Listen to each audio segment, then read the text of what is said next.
certo? A camada de rede, ela poderia ser chamada de camada 3. A camada física, a camada 1, camada de enlace, que foi vista na aula passada, seria a camada 2, e a camada rede é a camada 3. Essa camada de rede, ela é a primeira camada que começa a se interessar em relação a cada dado transmitido naquela história do don't to high, point to rain. A camada de rede, ela é responsável pela navegação dos dados por meio da rede. Como assim? A gente fala em navegação na rede. É aquela história que eu acabei de falar. A camada de enlace, ela trata dos dados que estão no meio. O que é o meio? É que estão trafegando ali no cabo, seja no cabo coaxial, par trançado, seja no meio, se o meio físico for o ar, por exemplo, nas redes sem fio, seja o infravermelho. Então, a camada de enlace, ela cuida até o ponto do meio, dos dados que estão trafegando no meio de comunicação. Quando passa para a camada 3, para a camada de rede, aí começa a história da navegação em rede. Ou seja, existe um contexto, existe, por exemplo, a rede acadêmica da Uniteams. Então, é uma rede. Existe a rede administrativa da Uniteams.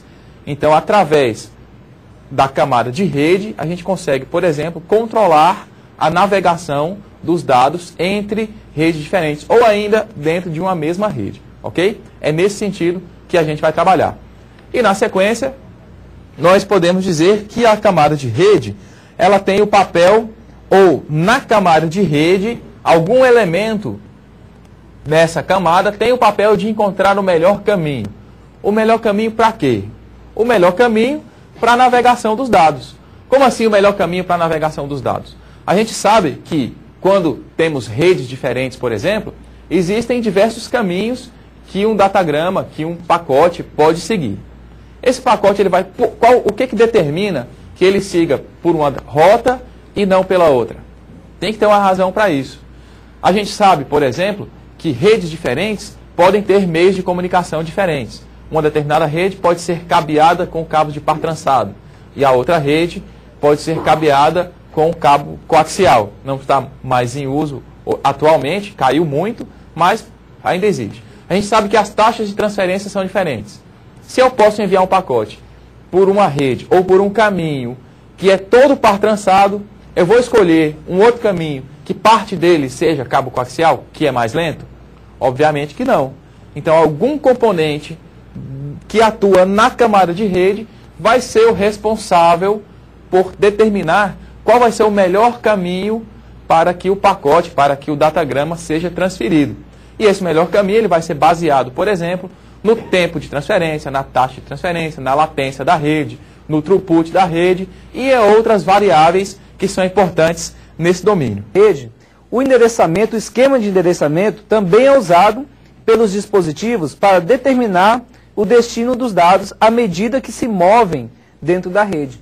Então, esse esquema de também possuir um endereço, uma localização, uma coordenada para que ele possa ser referenciado dentro da rede, também é utilizado pela camada de rede. E aqui nós já estamos começando a tratar, então, da forma de endereçamento que nós conhecemos, que é utilizando o IP, né, que é o protocolo IP, que vai ter uma numeração dentro da rede, no qual sua máquina pode ser acessada, o seu computador, o seu celular móvel, pode ser acessado por qualquer outro dispositivo da rede. Então nós estamos começando então a falar realmente de comunicação de rede, não mais aquele endereço físico que a placa de rede possui, mas sim realmente o endereço agora tratando-se de protocolo a nível de TCP e IP, ok? E para achar esses endereços dentro dessa rede, para você conseguir fazer essa localização, encontrar, né, na verdade, o destino, é necessário um esquema que é chamado de roteamento, né? O que é esse roteamento? O roteamento é um procedimento de escolha do caminho pelo qual os dispositivos irão enviar informações, né? Então, roteamento é o procedimento que vai escolher qual caminho eu devo tomar para que esse datagrama aqui possa ser entregue na outra camada de rede do meu destinatário. qual caminho eu vou tomar? Como eu faço para chegar até aquele meu destino? Então, quem vai responder por essa forma, por como chegar até ele, até o destino, quem trata disso é a camada, então, de rede, né? A nossa amiga camada de rede aí. E existem dois tipos de roteamento, né? O roteamento direto e o roteamento indireto, ok? Vamos ver aqui. O roteamento direto, ele realiza a comunicação entre dois dispositivos alocados em uma mesma rede física.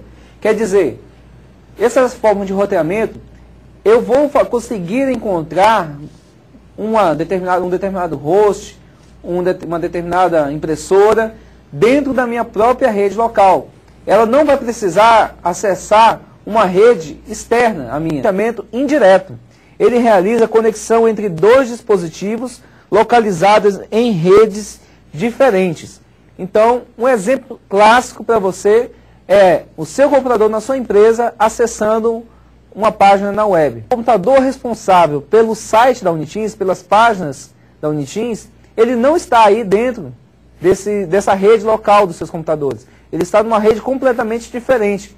Então, através de alguns equipamentos que são interligados, a camada de rede aí consegue identificar que o site da Uniteams não está aí e ela vai determinar então um caminho que o seu computador deve seguir para chegar até o site da Uniteams e o que o site da Uniteams possa devolver novamente essa informação até o seu computador. Sentido?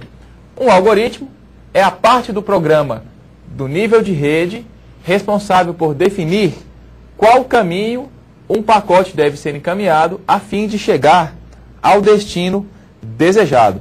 Então, esse algoritmo, ele é um programa, ele faz parte de um programa. Esse programa está definido aonde? Ele está definido nos protocolos de roteamento.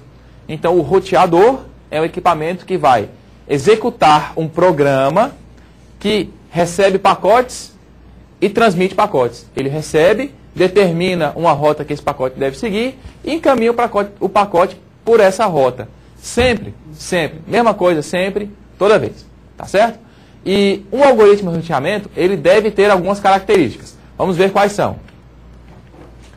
A correção, eficiência, estabilidade e robustez. A correção, no sentido de que o algoritmo deve receber o pacote e encaminhá-lo para uma rota correta.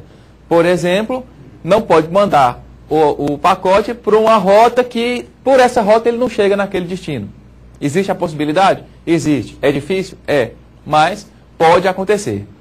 A característica da eficiência, no sentido de que o roteador ele não deve se tornar um gargalo na rede. Por exemplo, se o roteador foi instalado em um equipamento antigo, vamos dizer assim, muito lento, pouca memória, pouca capacidade de processamento.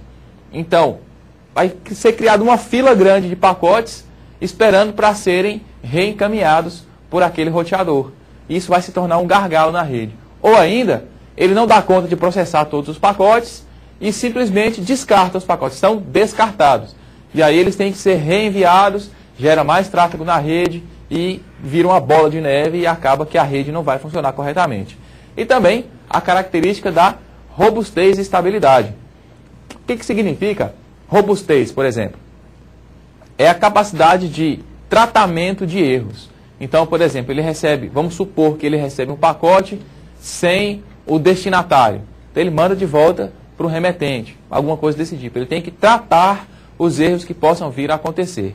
Como outro exemplo de erro que pode acontecer é ele tentar enviar para uma rota, sendo que essa rota não está mais ativa, por alguma razão. Então ele tem que detectar essas coisas, ele tem que saber tratar esse tipo de situação para ser robusto. Robusto no sentido de não vai ser qualquer situação adversa que vai fazer com que ele pare de funcionar corretamente, ok? Então essa é a ideia dos algoritmos de roteamento que são executados nos programas dos roteadores, que são aqueles equipamentos que fazem que tomam essa decisão, né, Evandro? Isso mesmo. Dando um exemplo aqui, que você falou que da correção, você disse é difícil, mas pode ser que aconteça. Aconteceu comigo uma vez. Eu trabalhando na Seduc Um dos laboratórios de treinamento dos professores, nós precisávamos acessar um sistema que ficava no Rio Grande do Sul.